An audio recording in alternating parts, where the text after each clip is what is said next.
Hi, this is Marilyn from TarotClarity.com again, and this is the fourth installation of the video of the comparison between LeGrande, Circus, and Sideshow Tarot and the Tarot of the Zirkus Magi. I have the information for both decks below.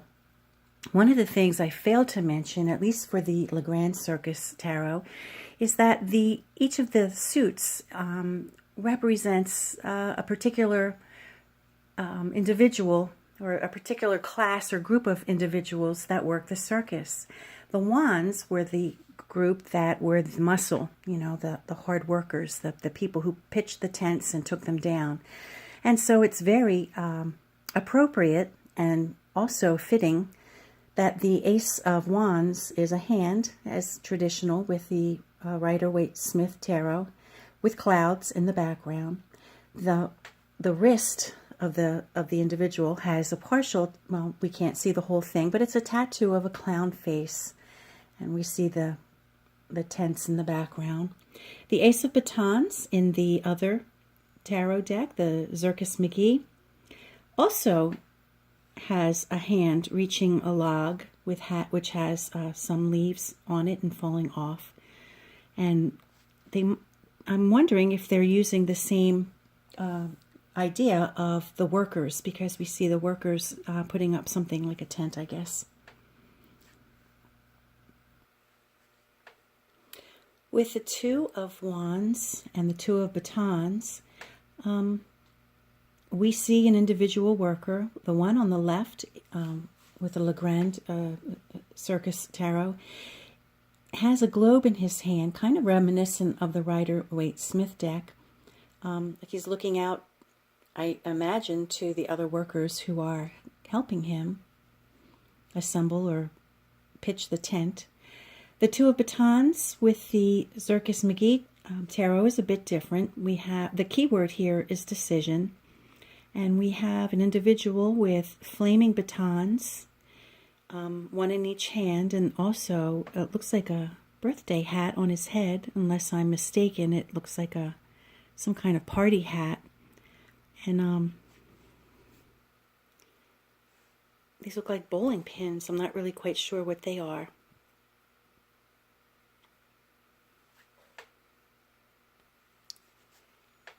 It's my understanding that on the card to the left, the Three of Wands, the gentleman is the individual who stakes out ahead of time the land and the layout that the circus is going to occupy in the new location.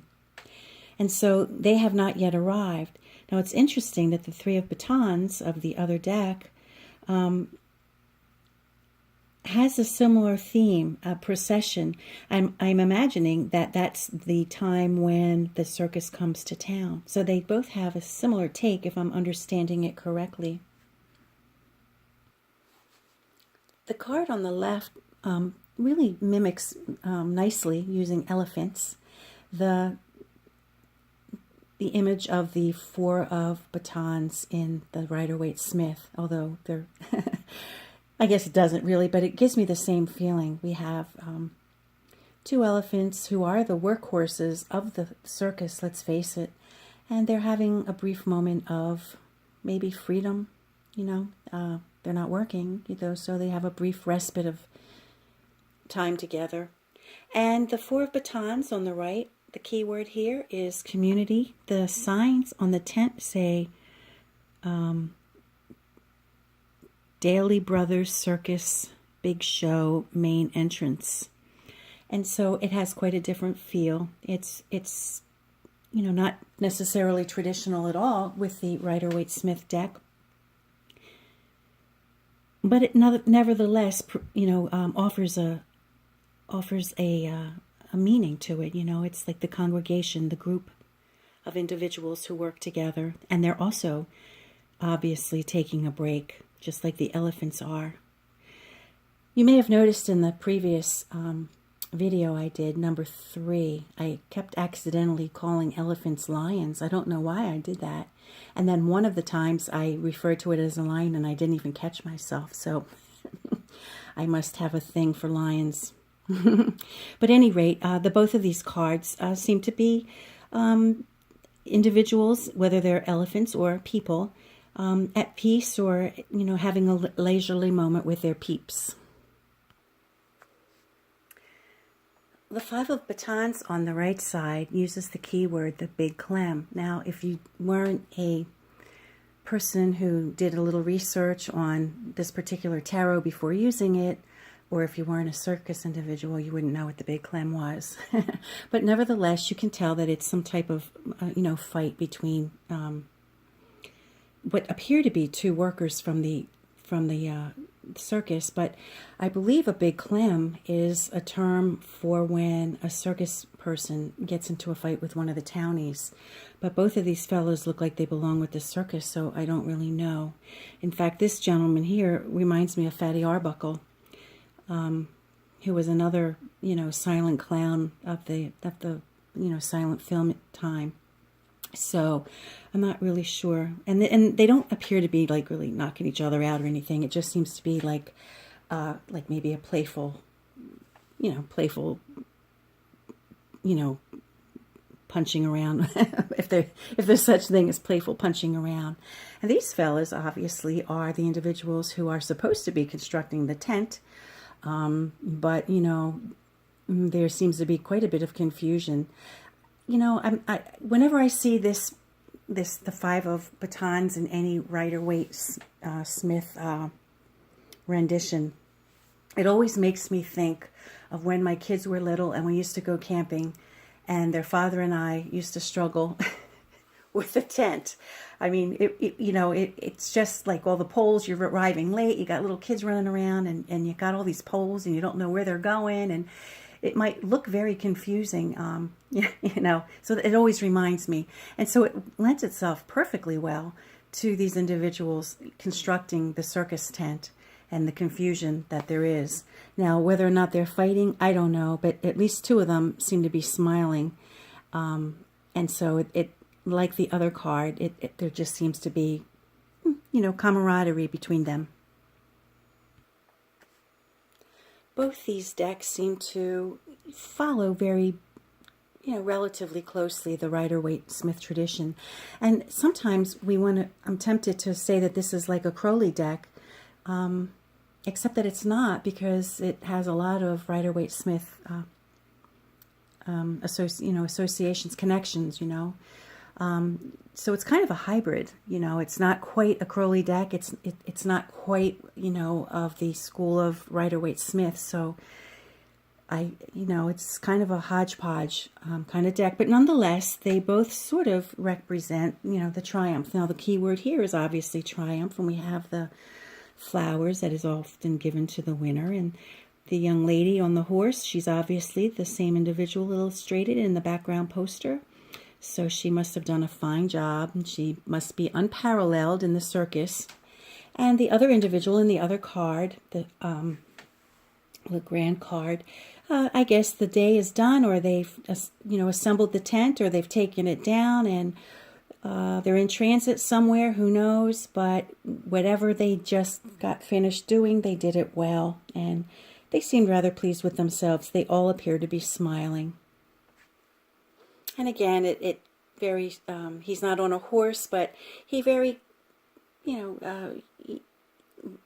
closely resembles the 6 of Wands on the Rider-Waite Smith deck. It's very reminiscent of that. You won't forget the meaning with these cards. The LeGrande Circus and Sideshow tarot deck consistently, as you can see, really remains fairly true to the Rider-Waite Smith's system, whereas, like I just mentioned, the Zirkus Magi deck kind of meanders a little bit, and sometimes I'm not even sure what the connection is, because sometimes the keyword doesn't even seem to match the picture. But and that's why there shouldn't be any keywords. That's another reason why there shouldn't be keywords, because you can certainly interpret the cards without having, keyword associations, or even trying to force it to mean something if it doesn't look like it means that. Because certainly you can read any card, any image, but when you do have keywords and they don't represent what they say they represent, or at least they don't appear to, then it becomes complicated. Now, obviously, this is not one of those examples because this clearly illustrates triumph, and you can definitely connect the keyword to this particular picture. But the next time there's one that's kind of strange, I'll point it out. I think the last one that was like that was, which one was it? Well, I can't remember. Time to move on. Now, the card on the left is very similar to the Rider-Waite-Smith, although I don't know what's happening in this. You know, the image is very similar to the Seven of Wands of the Rider-Waite-Smith deck, but I'm not exactly sure what this fellow's situation is. He's standing on a tent that isn't collapsing under his weight, and he's defending himself against other workers, you know, coming after the victor's card or coming after triumph. You know, the person who's on top is always the one who has to defend himself because there's always someone ready to knock you down, you know. So I'm not exactly sure what he's defending, and I can't follow the line of logic, but you can clearly see this, you know, what the card means nevertheless. The Seven of Batons on the other side, with the Zirkus Magi, it gives you the keyword valor. I don't know that I would have thought of valor when I saw the image on that card. So maybe he put the keywords there because some of these images are a stretch. And, you know, if I were to interpret this card and I didn't see the image as valor and I said it meant something else, and the sitter or my client would say, well, it says valor, you know, how are you reading it a different way? So you understand why, you know, keywords are just, ugh, I hate them, you know. And this is a good example. Having said what I just said with the Seven Batons of the Zirkus Magi, I have to admit that I rather like this rendition of the Eight of Batons called Flashpoint. Now, I could do without the keyword, but I do like the image describing the Eight of Batons. You know, we have an acrobat coming from, God knows where, the air, the heavens. I don't know where he's coming from. And it's clear that his task, his mission is to connect with that bar before it is out of his reach, you know. So will he hit his mark? You know, that's a really good way to describe it. The card on the left side shows an individual throwing stakes into the ground. Obviously, the stakes are the foundation for the tents, you know. So where they put their stakes is where they set up shop. So for the duration of their visit in a certain location. So I think both of these show the Eight of Wands fairly well, but I think I might be partial to this particular one because it's a fascinating. It's different, you know, and I like it in this case. Again, the card on the left, you know, is very representational of the Rider-Waite-Smith. We have a burly individual, a husky fella who is guarding something. It doesn't look to be an entrance, but he's on guard nonetheless. We get that distinct feeling. The Nine of Batons on the right side, the key word here is courage. And I'm not sure that I would see courage if I were not to have that keyword there. I would interpret the card probably another way.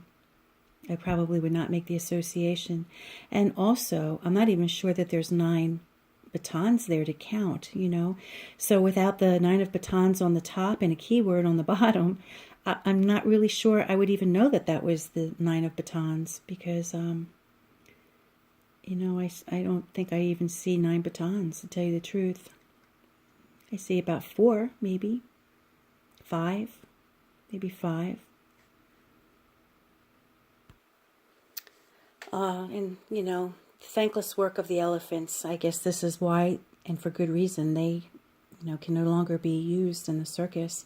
They are the workers of the circus, and you see this fellow does not look very happy. He's got enormous troubles, responsibility, burdens. And he's, you know, he's chained up too, you know. So, yeah, that's a very good rendition of a circus burden, you know, the sense of burden in the circus, the poor elephant.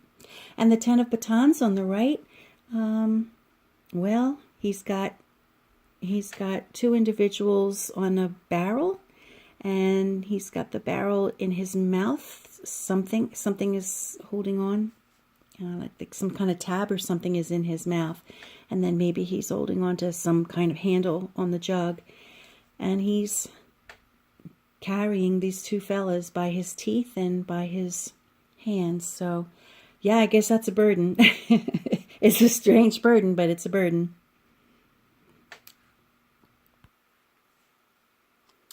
And now we come to the core cards of the wand suit.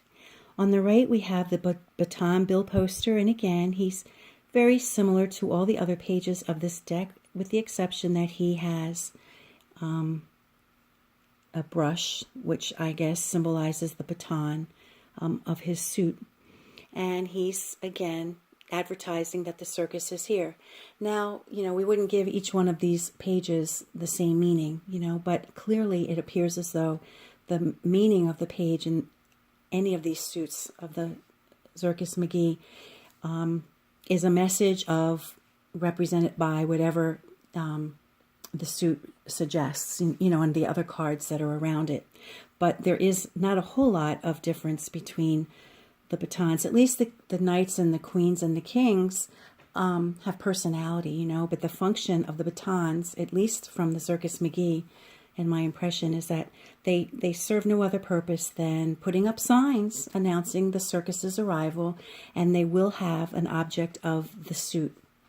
And the interpretation then would be, you know, would be, you know, news about whatever the suit represents to the reader, or news about whatever the querent asked about, or news about whatever other cards, you know, surround it. And to the left we have a young fellow. I don't know how old he is. He looks kind of maybe like a teenager, and a very sad elephant. The elephant is chained, and the young man is in charge of directing the elephant someplace. The elephant doesn't look too happy, but the page does have a certain amount of responsibility to the animal and to the circus. You know, it's a big responsibility being in charge of the elephant. Now, this take of the Knight of Wands on the left is pretty interesting to me. If you notice, I believe that none of the knights of the LeGrande tarot have horses. And with all the horses that one would think are in a circus, it would be very opportune for the knights to be on horses, but none of them are. This guy is obviously a man of muscle. He's, you know, kind of one of the guys that come and work for the circus for a while, and he comes and goes as he pleases. When he feels he's done with the circus, he just disappears, you know.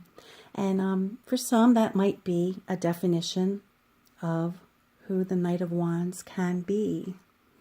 He can be, you know, that kind of guy. And again, the knights of the Zirkus Magi are women. This particular knight, she just has baton, like the poster hangers of what was the name of it? Poster hangers, the bill posters rather, are nondescript. They just you know, they just have their suit in their hand, their symbol in their hand, which lets you know who it is. And I think that's the case here as well. There's nothing about this picture that would lead me to believe that she was the Knight of Wands, except for the fact that she has a riding stick with her. Other than that, you know, she could just as easily have a chalice or a sword, you know. There's nothing else about the picture that lends itself for me to think that it's batons. Now here we have a stark contrast, just like we did with the two empresses of this deck. If you recall, the empress of the LeGrande tarot was a very large woman you know, very happy, jolly, and approachable. And the Empress of the Zirkus Magi was a diva. And I think we have that same kind of relationship here between the Queen of Wands of the LeGrande Circus Tarot and the Duchess of Batons of the Zirkus Magi. The woman on the left, she's an an earthy kind of woman. She's, you know, feeding the guys, you know, and she can roll up her sleeves just like the rest of us. Whereas I can't see the Duchess of Batons doing that, you know. She's like, you know, I'm all that. And I don't necessarily feel that about the Queen of Wands in general, but that is the feeling of the you know, this particular queen. I like the tiger. Do you see the tiger in the background? It's a poster, you know, and I definitely would pick up on the fierceness of the tiger in relation to the Queen of Batons, the Duchess of Batons in this image. It would be, you know, easy to, you know, to come up with a very fierce understanding of this woman. Whereas the woman on the left, you know, she probably has her moments where, you know, she probably throw a rolling pin at you if you didn't act right, you know, but just more down to earth. And now with this pair of kings, we wrap up the suit of wands of the LeGrande Circus and Sideshow Tarot and the Tarot of the Zirkus Magi comparison. The King of Wands on the left side, he's sitting on a rolled up tent, and the tent behind him is either falling down or being created on the inside. Maybe we don't see the workers. So he appears to be the person in charge of supervising the people either taking up the tent or putting the tent down. He's clearly the boss. You know, he's got a cigar. He's kind of cool. And the Governor of Batons on the right kind of reminds me of like Buffalo Bill, or the names escape me, but you know, like the Wild West heroes of you know marksmanship and Cody and those kind of guys. He's in repose. He's kind of on a throne. I guess both of them are sort of on a throne. You could say that. And the batons, I suppose, are the three trees in the background. And he's got some type of whip or something. I'm not sure what this is in his hand. This appears to be the barrel of a gun, but then I don't see the end of the gun. I'm not really sure what's happening here. But we have this charming salamander, which is very classically the symbol of you know, the wands, and it appears with the King of Wands many times. And I don't see any such little critters on the left card. So there we have it, and I hope you've enjoyed this particular video. I'll finish the comparison of the cards tomorrow, and I hope you've enjoyed yourself. I've been enjoying myself very much. Please do visit me at Instagram. I'm at the Tarot Reader on Instagram, and I do have a website, which is tarotclarity.com, where I maintain a tarot blog and do readings, of course. And see you next time.